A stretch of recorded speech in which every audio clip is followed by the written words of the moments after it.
સુરત શહેર માટે એક મહત્વાકાંક્ષી પ્રોજેક્ટ ગણાતા એવા વિશ્વની સૌથી મોટી ઓફિસ બિલ્ડિંગ ડાયમંડ બુર્સનું આગામી રવિવારે એટલે કે 17મી ડિસેમ્બરે વડાપ્રધાનના હસ્તે લોકાર્પણ થશે। ત્યારે સુરતમાં પીએમ મોદી આવવાના હોવાથી મીટિંગ યોજાઈ હતી।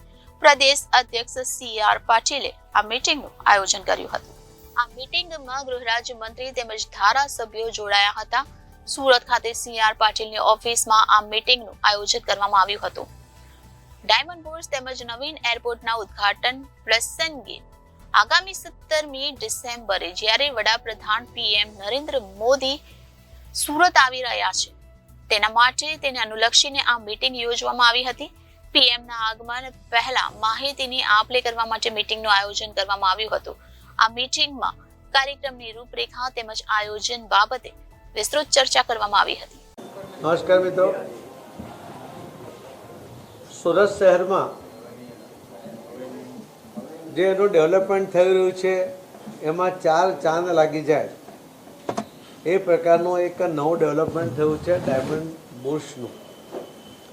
સુરત ડાયમંડ બુર્સ આમ તો સહકારી એક સાહસ છે જેમાં સરકાર તરફથી એમને વેચાતી જમીન આપવામાં આવી છે, પરંતુ આખા દુનિયામાં પેન્ટાગોન સૌથી મોટી બિલ્ડિંગ હતી એના કરતાં પણ વધારે બાંધકામ હોય એવી આ બિલ્ડિંગ દુનિયામાં સૌથી મોટી બિલ્ડિંગ એ સુરતમાં બની છે।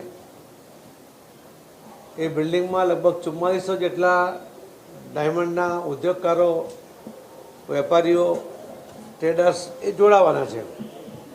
એમણે પોતાની ઓફિસો બુક કરી છે। આ એક એવું સાહસ છે કે જેમાં પહેલાંથી જ 100% બુકિંગ થયું છે, 100% પેમેન્ટ પહેલાંથી આપ્યું ને એકદમ સમયસર એનું બાંધકામ પણ થયું છે। હવે આ ઐતિહાસિક આખા દેશમાં અને દુનિયામાં સુરતનું નામ ઉજ્જવળ થાય એ પ્રકારની આ બિલ્ડિંગનું લોકાર્પણ કરવા માટે આપણા લાડીલા આદરણીય પ્રધાનમંત્રી શ્રી નરેન્દ્રભાઈ મોદી સાહેબ એ પધારવાના છે। આ ડાયમંડ બુર્સને કારણે એમના આદરણીય પ્રધાનમંત્રી મોદી સાહેબ તરફથી કસ્ટમ માટેની પણ સુવિધાઓ આપવા માટેની સૂચના આપવામાં આવી છે। કસ્ટમ ક્લિયરન્સ બધું અહીંયાથી થઈ જશે। ઇન્ટરનેશનલ એરપોર્ટનો પણ જાહેરાત તે દિવસે કરવાની શક્યતા છે। સાથે સાથે ઇન્ટરનેશનલ કનેક્ટિવિટી પણ તે દિવસે મળી જાય એટલા માટે અમે વિનંતી કરી હતી અને એ વિનંતીને ધ્યાનમાં રાખીને પહેલા તબક્કામાં દિલ્હી, સુરત, દુબઈ અને દિલ્હી, સુરત, હોંગકોંગની ફ્લાઇટો એ શરૂ થઈ રહી છે। લગભગ 2 મહિનાની અંદર ઉડ્ડયન મંત્રીના કહેવા મુજબ દિલ્હી, સુરત, હોંગકોંગ અને દિલ્હી, સુરતથી દુબઈની એક એર ઇન્ડિયાની એક ઇન્ડિગોની ફ્લાઇટો ચાલુ થવાની શક્યતા છે। આ બંને 3 ફ્લાઇટોને કારણે સુરતનો જે ગ્રોથ છે એ ગ્રોથ જબરજસ્ત થશે અને એ ગ્રોથને કારણે અહીંયા રોજગારીની નવી તકો ઊભી થશે, નવા ઇન્વેસ્ટમેન્ટ આવશે। ડાયમંડ બુર્સને કારણે પણ જે ડાયમંડની ઓફિસો ઉદ્યોગકારોની મુંબઈમાં હતી એમનું રિટર્ન એ મુંબઈમાં ભરાતું હતું, હવે એ રિટર્ન ગુજરાતમાં સુરતથી ભરાશે।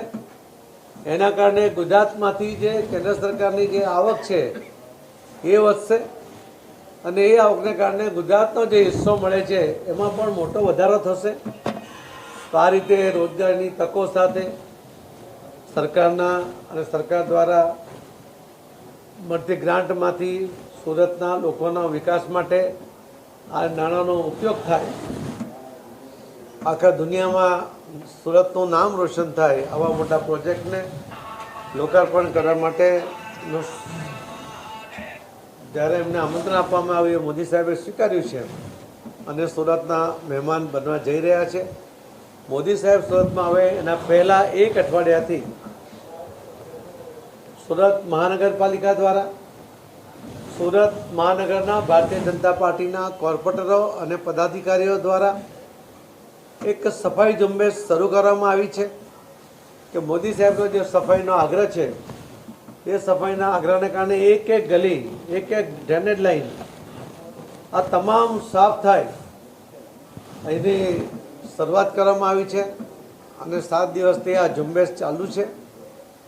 સાહેબના આગમન પહેલાં આ ઝુંબેશ શરૂ કરી છે અને એમના ગયા પછી પણ આ સ્વચ્છ સુરત આ વર્ષે પહેલા નંબરે આવે. દર વખતે બીજા નંબરે આવે છે, આ વખતે પહેલા નંબરે આવે છે. એના સંકલ્પ સાથે સુરતના શહેરીજનોનો પણ સાથ મળી રહ્યો છે.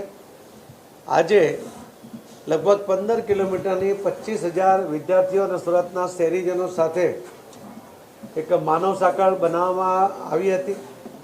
એમાં પણ સ્વચ્છતાનો સંદેશ, સ્વચ્છ સુરત અને સુરક્ષિત સુરત એવો સંદેશો આપવામાં આવ્યો હતો. એ માનવ સાંકળમાં ગુજરાતના રાજ્ય કક્ષાના ગૃહમંત્રી શ્રી હર્ષભાઈ સંઘવી, રાજ્ય કક્ષાના મંત્રી શ્રી મુકેશભાઈ પટેલ, ધારાસભ્ય શ્રી સંદીપભાઈ, નિરંજનભાઈ, ભાજપના પ્રમુખશ્રી, સૌ પદાધિકારીઓ, સ્ટેન્ડિંગ કમિટીના ચેરમેનશ્રીઓ, માજી ચેરમેન પરેશભાઈ સહિત બધા જ લોકો જોડાયા હતા અને ખૂબ સરસ એ માનવ સાંકળનો પણ કાર્યક્રમ થયો હતો.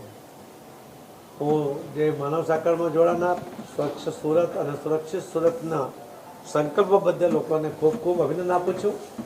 આદરણીય પ્રધાનમંત્રી શ્રી નરેન્દ્રભાઈ મોદી સાહેબ સુરત પધારવાના છે, એમને પણ એમનો આભાર પણ વ્યક્ત કરું છું કે જેમણે સુરતના ડાયમંડ બુર્સની સાથે સાથે ઇન્ટરનેશનલ ફ્લાઇટ આ સુરતની જે માંગણી હતી વર્ષોથી એ પણ પૂરી કરી છે.